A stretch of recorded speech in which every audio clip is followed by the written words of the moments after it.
Hey guys, how's it going? Hey, it's Heavy T here. I just wanted to touch base with you guys. I know some of you have tried to email me and haven't had much success. Unfortunately, they've been raising havoc on my emails. I've been trying to get some information out there and they've been shutting it down. So they've been really targeting my emails lately, shutting them down, blocking stuff, filtering stuff. And so I do apologize. I know some of you made many attempts and finally got through. A couple of you did, and I do appreciate that. I am doing okay. Wish I was doing a little bit better, but unfortunately things are getting tougher all around, and I actually had to quit my job because they were going to fire me. So I had a manager who was actually gang stalking me. He's on a gang stalking list. In fact, there was a list of people that was affiliated with a gentleman that was on Facebook who was a gang stalker, and they were on that list. So he is definitely one of them. And I just wanted to say, you guys, I hope you guys are doing okay out there. I wanted to kind of come out because this is really important for you guys to do, and I don't know if you guys have done this or not, but I wanted to renounce all affiliations with any types of Masonic authorities, any types of negative beings that I have any types of contracts with. My family, my ancestors have any contracts with. It's really important to do that. I also renounce any bloodline type of rituals in my ancestry that have been done on my behalf. Any future contracts, I basically cancel all those contracts out with any types of members of any secret societies or any types of black magic, witchcraft, or any of that stuff. I renounce all contracts of sorts with any of it. So my family was in, 5 generations into the Masonic. They were Freemasons they were Freemasons for 5 generations. So, but I never actually joined or anything like that. So, but there are generational curses that actually can follow you. So, I wanted to come publicly and say that I basically cancel out any contracts with any of my family or any ancestors of my past. And I just wanted to do that right away. Second thing is, I just things are, like I said, a little bit tough. I've been able to come up with different documented pieces of evidence. They're really raising havoc on me and my family.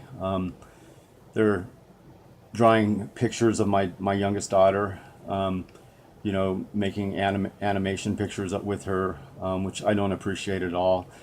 And they continue to stir havoc as far as the audios. They're constantly trying to paint my wife as as actually being harmed now by these people. So, and I'm not sure what's happening with that. So she denies that anything's happening, but with the way she acts and things, I almost think that she's being threatened in some way. So it's really difficult right now to come out with any types of this evidence because it's personal, and I just wanted you guys to be made aware of it in case something comes out later.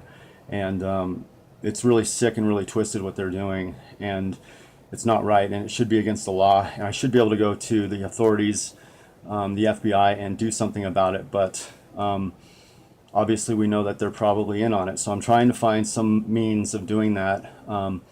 Obviously they've hospitalized me twice because of this stuff happening, and it's very difficult for me to just go in, solely and present this information to somebody. So I'm trying to get some help on doing that, and so I'm kind of in the middle of trying to process that and do that right now.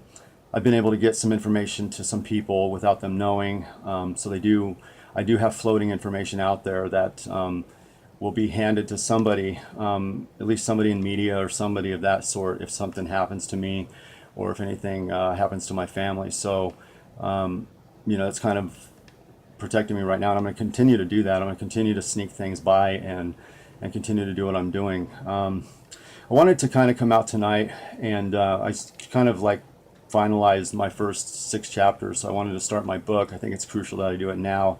I don't know if I'm going to have time to publish it, and if I do try to publish it, I do not think they're going to allow me to publish it. So they're going to try to do anything they can to stop it. So I'm going to go ahead and read it online, and I'm going to start it out tonight. I've been writing a science fiction book, although I would say 70% of the information in this book is actually non-fictional. There's a lot of truths in it, a lot of technology they're using that's true in it, a lot of the techniques, a lot of the circumstances that have developed in my life. In fact, my story is in here. I'm Heavy T in this book here, and there's bits and pieces of each character of me in each one of these characters. So I'm going to go ahead and start reading it now, and I hope you guys enjoy it. Just let me know. I'll probably do 2 segments of it because it's kind of long. I think I'm going to do like 80 pages that are finalized right now. So let me know what you guys think. The first chapter, Prisonix, is going to be the motorbike rider. The motorbike rider vibrates through the rough terrain of the Devil's Backbone like a knife through butter, leaving a wake of dust behind him. His black handkerchief wrapped tightly around his nose and mouth as the loose ends behind his head flap rhythmically in the wind. Devil's Backbone is not for the novice. It is rough, treacherous, and very dangerous. Claiming 3 lives within its existence, the Backbone has very tricky layout. Its small cliffs, side-angle turns, perilous hangs, and steep, small hills would keep any experienced rider on his toes. Winding through the foothills that cradle the Rocky Mountains of Colorado, it was also riddled with sharp, protruding, angled rocks of quartz, shale, and granite, dusted with broken limestone pebbles, creating a very slick, unpredictable ride. The slightest loss of one's focus could send the lunging fool to their grave or to the local hospital ICU for a long, uncomfortable stay. However, besides its dangerous path, it was also very beautiful as well, curving back and forth, slithering its way through vast valleys, wild flowering meadows, and clear, bubbling mountain streams, separating the amazing Colorado Rocky Mountains and the Denver City communities below. His gloved hands rattling as he grips tightly on the handlebars with each turn, zigging and zagging through the dense, sharp valley brush. Anyone watching him from afar could easily see this was not his first ride on the Backbone. Native to Colorado, he had biked every trail on the west side at one time or another. Devil's Backbone was one of his favorites since he was young, though things on Earth had been changed drastically since those golden years. It was not racing home for Mom's meatloaf anymore. In fact, his mother had passed away a few years back. She could never believe it was happening. She just couldn't. At least that is what she told people about her son's awakening. He believed she knew, but was too scared to accept it. He respected that and did not want her to awaken, for it wasn't a pleasant event. He missed her greatly and wishes every day that he could spend just one more day with her. It can't happen now. She is gone. He must now finish the mission of saving planet Earth and all of humanity. Standing in the way was a monstrous beast. Prisonix was its name to those awakened and part of the alliance against it, run by those families in the Illuminati and controlled by fallen angels, archons, negative entities, or demons. Pick one, who really knows for sure? The man operating the motorbike thinks they are fallen angels and demons. I believe they are as well. They are the damned from higher consciousness and light, the embracers of naught, feeding off the negative emotions of human beings for thousands of years, trapping human beings in a false reality of deception and lies, while controlling our consciousness, keeping us unaware of our true selves. The rider whizzing down the Devil's Backbone today is Heavy Target. The humanobots under hypnosis from mass mind control in the grid call him Heavy T. He only has 3 real close friends left, and they simply call him T. He is an awakened, targeted individual now being hunted in Prisonix. Today is a big day, not only for Heavy T, but also to the Alliance, planet Earth, humanity, and over 3 million innocent people who have already been murdered by the New World Order puppets and fallen angels, utilizing the beast's overwhelming state-of-the-art technology. Falcon Park was his destination to pick up a very important individual. The person he was to pick up was folding here from the year 1969. They called him the Man Who Dared. Spectra and the Midwest General in the Alliance initiated his journey here. Through some type of time travel remote view session, a medium named Ragan had made contact with him through. She was able to present in detail to the Man Who Dared what dreaded future awaited our planet and mankind if things weren't changed in order to alter its destructive path. The Man Who Dared was the wild card, duality's carnation in flipping the outlook to one of light and harmony. He served in the Illuminati and carried the bloodline and held the most important puzzle piece in helping save our existence. He was the only one high enough in ranking with any trinary consciousness left in him. It wasn't much, but a risk the Alliance couldn't afford to leave unchecked. In entering the 20th century, the 13 families making up the hierarchy of the Illuminati, along with all the other connected families affiliated with the original 13, were engulfed in darkness. The older family members had been cloned over and over for thousands of years. in order to keep their immortality in this realm, escaping the fiery black hole sun that would eventually entomb them, burning each one's soul forever. Though each time they were cloned and the consciousness was transferred to a new body, a little more self-awareness would be lost in the process. They were beginning to lose themselves, losing more and more memory of the lifetime before it began to confuse the consciousness into not recognizing themselves. Lucifer proclaimed to have a solution that would help them, not only keeping their immortality, but they would no longer need to be cloned again to escape death. In order for him to help them, he demanded that contracts would have to be made, giving him full control of their souls, explaining to them he would have to sacrifice a part of himself to make it happen. Exhausted trying to find solutions through technologies and time travel, always hitting dead ends, they agreed to the contract Lucifer presented to them, especially after Lucifer explained they would also possess angelic powers like his as well. However, Lucifer had his own plan, and although he would keep his promises made in his contracts, his solution rendered horrifying side effects of extreme consequences. These contracts with Lucifer and the fallen angels would seal them into the 3D simulation realm for eternity. They could never ascend out of this false reality matrix, imprisoning their consciousness here for eternity. It would also drown everything else that made them human and with pure evil. Evil so dark that it soon would become complete madness. Lucifer had tricked them into the implementation of non-human strands of DNA. The strands provided into the DNA structure would be directly from Lucifer's DNA, contaminating the innocence and trueness of all newborn babies linked to his new DNA structure, erasing the love and kindness from their emotions at birth, turning them into an abomination image of the universal creator, breeding dark, soulless attributes, and not one bit of conscious remorse would be present in all future offspring of the Illuminati's family offspring, taking away everything good that made them human beings. Lucifer and the fallen angels wanted to show God that his creation of human beings didn't want to be human at all. Determined to show God his creation of human beings was a mistake, to spite him and the kingdom of heaven above. Their DNA eventually had become so mutated within the first 10 years they no longer resembled human beings in appearance either, changing them into these reptilian beasts with a thirst of human blood. A freak show creation of blasphemy is what they had become. In the turn of the new millennium of 2000, every single one of the 13 family members, with the exception of one, the man who dared, had no heart chakra, no soul, and no remorse whatsoever. In 2010, their souls were transferred and served directly into the beast by the fallen angels, which was the artificial intelligence supercomputer now controlling Prisonix, making them immortal in this realm without any escape from the third dimensional plane of existence.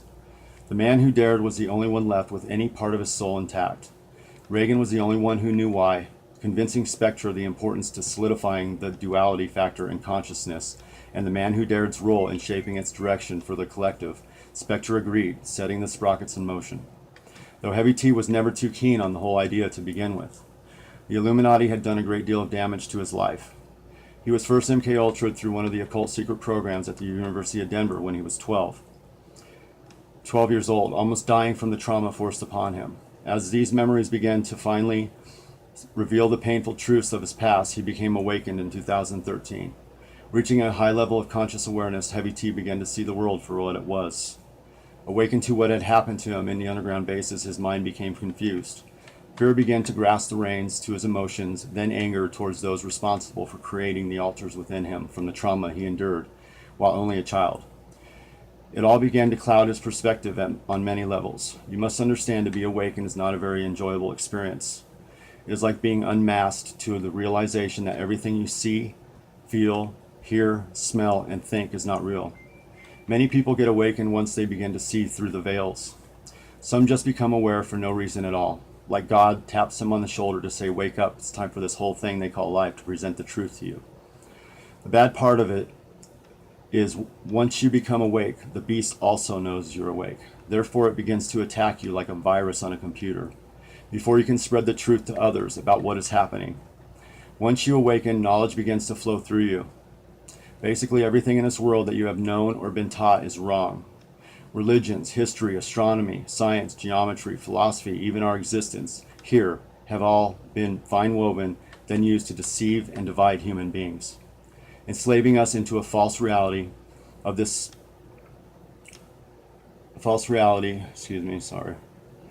who we really are. Once the individual begins to see through this deception of lies, it can induce fear upon them, because it is quite difficult to comprehend at first. An overload of the senses, it begins to tear down the walls around you. Your whole perception of life, existence, the universe, and universal creator is upside down now. You have become aware that something bigger than you could possibly imagine is happening. It has to do with fallen angels, ETs, enslaving human beings, artificial supercomputers, cloning, consciousness awareness, time travel, time wars, and more. All the materialism, movies, celebrities, laws, politics, and education systems have all been created to distract us all from the bigger picture. Once a person begins to be consciously aware, there is no going back.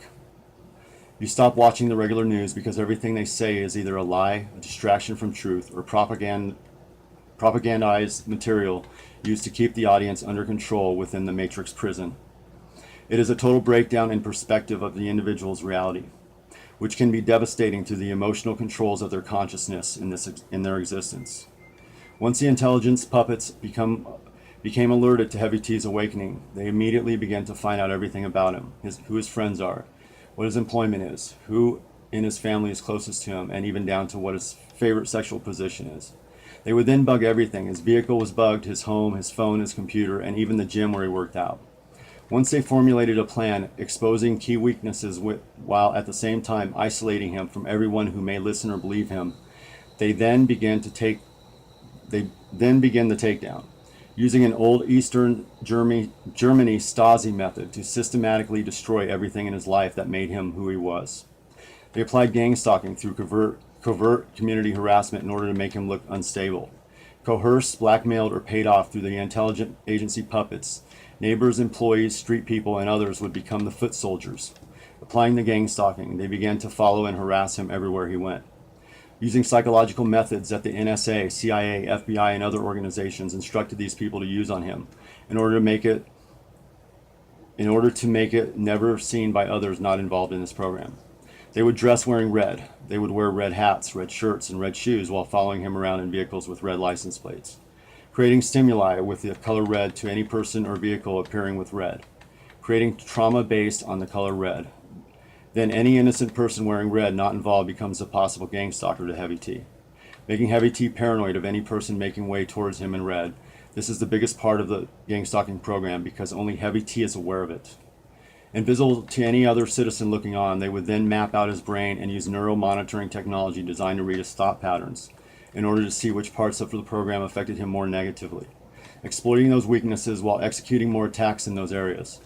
The overall plan was to make him commit suicide, incarcerate him, or commit him to the insane asylum by him acting out his anger upon one of these psych-op gang stalkers. They would eventually use other methods in order to break him down. V2K, direct voice-to-skull technology, would implant voices and sounds in his head, using EMF frequencies to make him think he was going crazy. The same technology used against the Iraqis after 9/11 that sent a synthetic voice to them through their heads resembling Allah, which told them to drop their weapons in some instances and surrender to U.S. troops, in which they did. RF energy weapons were used on him as well. These weapons at the same time were not illegal, and because they were used to produce extreme discomfort using microwave radiation through EMF frequencies, they could be shot through walls, cars, used directly through cell phones, satellite systems, and satellite dishes aimed into his home, making the weapons virtually invisible. Heavy T would eventually come face to face with a gang stalker using one on him at his work that was concealed in a box. Designed to cause discomfort and usually used mostly at night to cause sleep deprivation. Slow, torturous death was this program's design. Once it first started, Heavy T always thought there were worse things that could be done to torture people. However, he quickly would soon change his mind when they began using all these elements at the same time, referring later to this program's description as a torture to a diabolical extreme, attacking the individual at all levels, physically, psychologically, psychically, and spiritually, was a torture on a whole new level. Add in there the blacklisting from employment, defaming campaigns at his work, slandering his reputation with friends, neighbors, and family. It was like shattering Heavy T's entire life into 1,000 pieces. Also, because of the technology used, it was invisible to the normal everyday people walking by. The symptoms are made to look exactly like mental illness for a reason. Therefore, if he tried explaining the abuse to authorities and other people, he would look insane. Heavy T began to shake the surveillance at times, which for which the puppets and the intelligence agencies couldn't have, so they decided to kill his wife, mother, and oldest daughter, replacing them with Mach 3 clones, in order to keep better tabs on him. Unaware at first, he couldn't understand how his family members seemed to not care anymore about what these people were doing to him. These clones would eventually take evidence, destroy evidence, and disclose any information they needed in Heavy T's home in order to keep him from revealing the truth behind it all. Heavy T was being painted as a dangerous person who was mentally unstable. The intelligence agencies made sure that every employment he became involved with was met with more smear campaigns of his reputation. Gaslighting became an almost everyday occurrence, with managers even participating in its sick and twisted outcome. Making Heavy T look unstable to people who were unawake to the takedown program being carried out upon him was detrimental in painting this false picture of him by the intelligence agency psychopaths. Eventually, Heavy T would end up leaving his entire family in order to escape its stranglehold upon his life. He knew either completely cloned or mind control of the utmost extreme level were being used on his family in order to control them into mentally breaking him down. Also keeping tabs on him. Towards the beginning, his mother knew something was happening to him, tried to help in getting the hackers from getting into his devices. She even observed the IT person being locked out of the permissions that Heavy T had paid in order to try and stop the hacking being delivered upon him. Then a month later, remembers her crying one morning, saying in tears pouring down her face, "I love you, you are a great father, and I will always love you, son." 1 week later, she never remembered saying it, and was completely against the targeting individual explanation of why Heavy T was going through these horrible events, blaming it on mental illness every time. In fact, she would be the person who actually had him hospitalized twice.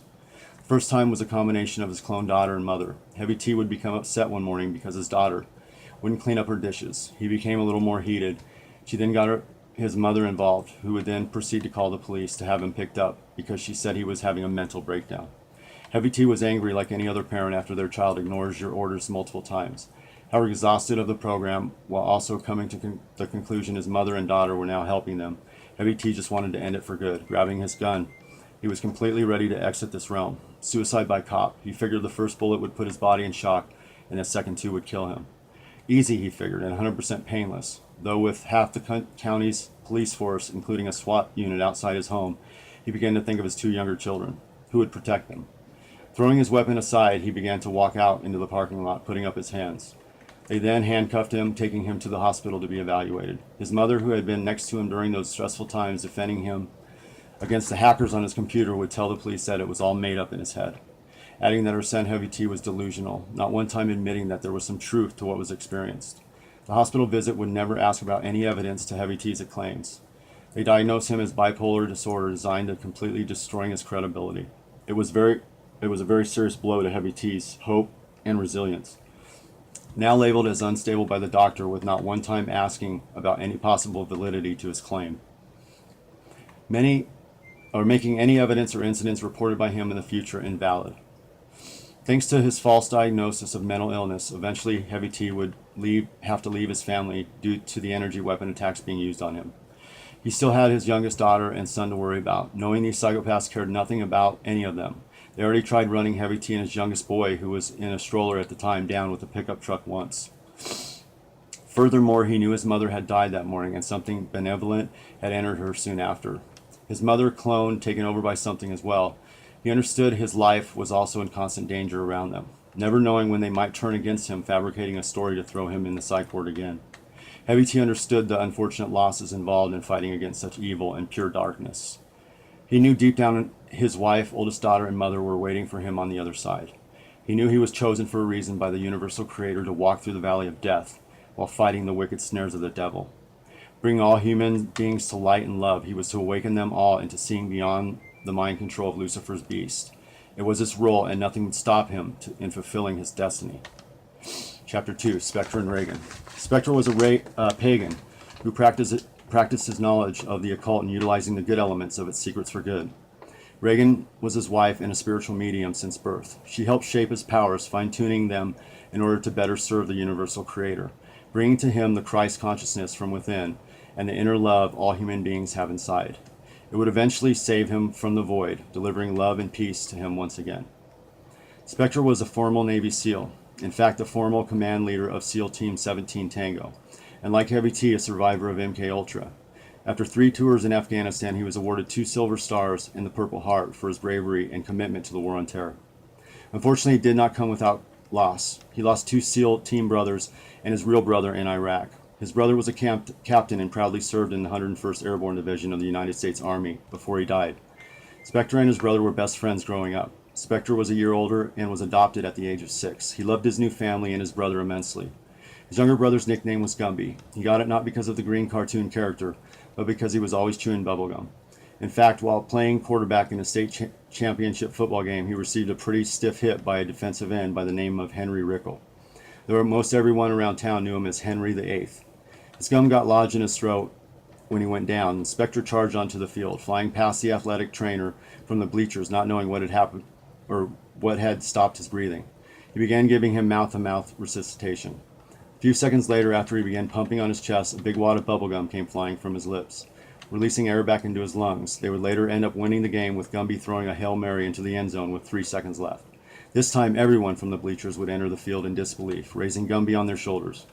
Spectra and his brother partied that night pretty hard, playing beer pong till the early morning. It was also the night Spectra was told by his brother that he was enlisting. Spectra still remembers it to this day. They had both gone into the backyard together. The bathrooms in their friend Stan's house had lines of people waiting on those unfortunate ones now kneeling before their new porcelain gods, pleading to never drink that much again. They both walked to the back fence of Stan's yard, standing unbalanced, swerving slightly back and forth while peeing against their friend's oak red painted fence. Gumby chuckles, then says, "That was quite a kiss you gave me on the field today. Almost fell in love, you know." Then laughing while making slithering S patterns against the fence. "Ha ha ha, you're lucky it came out when it did, or some freaky sicko mortician may be doing more than kissing you right now," Spectra replies with a smile. Gumby begins laughing, then slowing it down he slurs out, "You know, I haven't told Mom and Dad yet, but I'm joining the Army." "What the hell made you decide to do a dumb fucking thing like that?" Spectra angrily replied. "You're going to the Navy to try and become a SEAL. It is honorable and it takes a lot of balls, you know." Gumby still slurring replies. He grabs the top of the fence after losing his balance for a second. "Mom and Dad don't need to be worrying about both of us, though," Spectra sternly replies, then zips up his pants, turning towards Gumby. Gumby then zips up his pants, staring down towards his shoes. "It's just I'm proud of you, brother, and I love you." He then burps, continuing. "If we ever go to war, I want to make sure we are there together somewhere." Gumby finishes with a slight chuckle. Spectre then outstretches his arms and says, "I'm proud of you too, Gum." Gumby wipes away a tear from his cheek, then smiles, turning towards his brother, reaching out his arms. They hug one another for a few seconds, then make their way back to the game. Spectre chuckles again, then says, "Sure glad I moved out of the way in time before that gum came out. You ready to lose another one to your older brother?" Gumby chuckles again. "If my friends and yours would stop making me drink and do shots for more than 10 minutes, maybe I could," he replies while stumbling back through the back door behind him. That following summer, Spectre was sent off to SEAL training in Coronado, California. Spectre was never a big fan of the small Kentucky southern lifestyle. Being adopted at the age of 6, he couldn't remember anything before being adopted. However, he always felt he didn't fit in anywhere while growing up. The kids tried to pick on him until he knocked one of them off their bike with a 2x4. Knocking the bully unconscious for a couple of minutes, his little group of followers ran to the boy's house to tell the parents. It was the first time he had to take a whipping from his foster father. His foster mother insisted on it, even though she could tell that his father did not want to do it. His father instructs Spectre to lean forward over the bale of hay, and begins the whipping. After the first 5 lashes with a 3-inch diameter belt out in the barn, not one tear or scream came from Spectre's face. His mother stood in the doorway from the house, listening to make sure it was all done. She knew that Spectre's father hated those little brats after they threw eggs at his car one day driving home from work. After the first 5 lashes, he pulled his jacket off and placing it on the hay bale next to them. He then said, "Get up, stand straight, son." Then finished the last 5 against the jacket. Then looked Spectre in the eye and said, "Don't make me have to do that again. I don't like the Perkins boys either, so make sure you get the other 3 too, so they don't make it home to tell next time." He then laughs, slightly taking some sweat off his brow and puts it on Spectre's cheeks below his eyes to make it look like tears. "You're a tough one, son. Now go on. Now, get ready for dinner, son." Spectre says yes, sir, and runs into the house, passing his mother, who is still showing a very disappointed frown on her face, as he quickly scurries past her. Spectre never had to worry about the kids picking on him again. After the Perkins boy incident, the whole school found out, and no one ever tried to pick on him again. Spectre never knew who his real mom and dad were. Occasionally he had dreams of him and his brother and a brother of his, excuse me, him and a brother of his when he was very young. There would be older kids shooting his brother with pellet guns as he cried in his crib watching from afar. Then he would wake up. He never remembered seeing his real mom and dad or anything else. He'd find out later when he got older that he was MK Ultra'd at a very young age and his entire life was being controlled and redirected in order to dumb down his abilities he had inherited through his family genes. Spectra's brother, on the other hand, had a little girlfriend cheerleader named Sarah Beth. He liked the small-town Kentucky lifestyle and wished to be close to home. The next following summer, after Spectra had finished SEAL training, becoming a Navy SEAL, joining SEAL Team 17 Tango, Gumby signed with the 101st Airborne Division of the United States Army. Headquartered in Fort Campbell, Kentucky, stationed only an hour away from home, it would be a perfect fit. Spectra and his brother wrote and emailed one another almost every day, staying extremely close still. However, after the events of 9/11, things began moving very fast for them both. Spectra's team was soon sent to Afghanistan, while 3 months later, his brother's division was deployed to Iraq. Writing and emailing went from weekly to monthly as the intensity grew. Spectra's life became altered for the worse while shaping his direction for years to come on August 8, 2009. His team had just saved some friendlies from an Al-Qaeda ambush, taking a total of 17 hours before getting final kill. Spectra was in the middle of savoring the best Indian steak he had ever tasted, cooked homemade by the grandmother of one of the 12-year-old boys whose life they had saved from an Al-Qaeda terrorist using it as a human shield. Just after belching loudly, making everyone at the table laugh, the call came in. The squad leader, Viper, picked up the call and hesitantly handed him the phone. When the ugly news hit his ear, Spectra broke down immediately, putting his face into his hands. He couldn't ever remember crying before while growing up, and here he was letting it all out. Viper put a hand on his shoulder for a second, then said, "I'm really sorry, man." He headed out the door to let the others on the team know. The news of Gumby's death crushed Spectra. Soon his tears became enraged with anger. He then went out in the front door of the grandmother's home, unloading a full clip of his SCAR rifle into the air. This event would soon change his intensity for the worst. Apparently, his brother had lost 4 men by accidental IED detonation while breaching a hotspot neighborhood in Fallujah. His unit began then taking heavy fire from multiple directions. He called in for airstrike 3 times and was denied 3 times due to the risk factor of blowing up an intelligence office a half a click away. Gumby's squad lost 2 more men as gunfire began closing in on their position. Gumby and the rest of his unit hopelessly began to escape on their own by foot. They took down over 25 combatants, making it 16 blocks or so before getting trapped in an alley. An RPG was then sent from rooftop, taking their lives. Spectra was given 1 month off mandatory for the funeral and family grievances. He was bewildered with anger while drowning in grief, seeing his mother broken down in tears as the folded flag was handed to her, then watching his brother's casket lowered down into the earth while Sarah Beth cried out loudly, tears covering her face in complete sadness. The anger inside him began to boil like nothing he had ever felt before. He couldn't wait to get back to his team for some payback. Through all the grief and hugs with his family, it was all he could think about. Upon arrival back to his team in Afghanistan, he was ready for blood. He'd get plenty of it too. So much it began submerging his soul in darkness. His anger and hate devoured all the goodness and joy he had inside himself. Filling him with nothingness, his soul became a void to everyone around him. This downward spiral of revenge and rage would soon bring him down to his lowest in combat. He soon began killing enemy combatants by knife silently. Not because he had to either, but to whisper in each one of their ears, "This is for Gumby, my brother. Slicing and tearing through major arteries, watching them die, his hunger for revenge and blood became ravenous. Soon frightening new men under his command, he was becoming a lost soul. After serving 3 tours and honorably discharged, he returned to the United States. He was a loose cannon. His head was full of guilt and rage, dominating his feelings while clouding any emotional perspective on anything. Still lost and on the fringe of becoming a complete psychopath. He wasn't the same. He drank out of control, fought almost every night, acquiring 2 felony assaults and facing an attempted murder charge for breaking a pool cue over some guy's head for saying 911 was done by our own country in order to start wars in the Middle East and take their oil. All within 1 year back from Afghanistan. Ragan was his probation officer after his second assault and would eventually become his wife. She became his bright light out of the darkness, saving him from himself, eventually making him whole again. They got married in July of 2011 before her awakening became of her in 2013.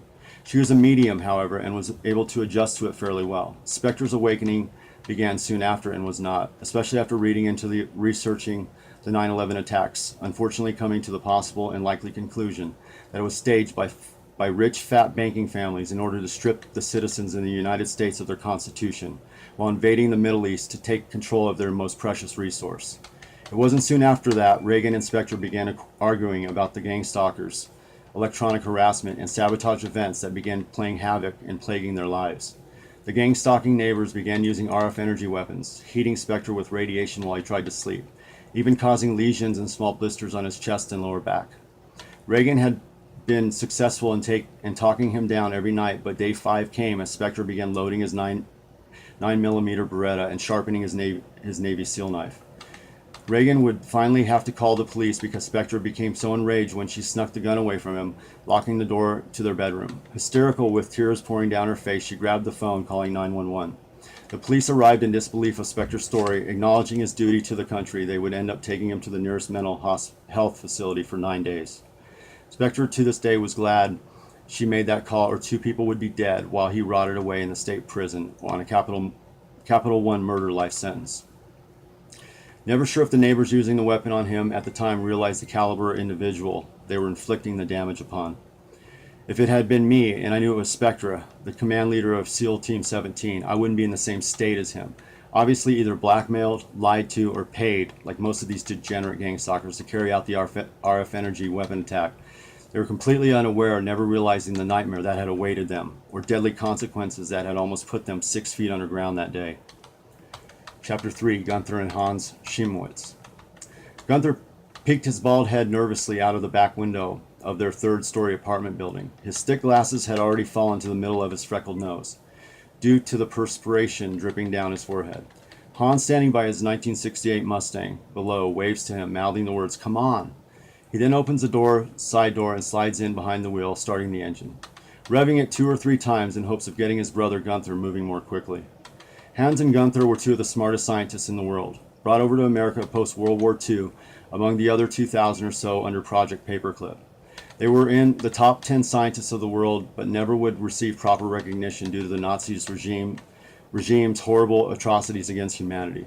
They had meetings with some of the brightest minds on planet Earth: Albert Einstein, Nikola Tesla, Sir Isaac Newton, and Marie Curie, just to name a few. In fact, Gunther would help provide some of the equations for Marie Curie's studies into radium and provide assistance in beta rays that would later award the first female ever the Nobel Prize. Later, she would become the first female and first person ever to receive 2 Nobel Prizes.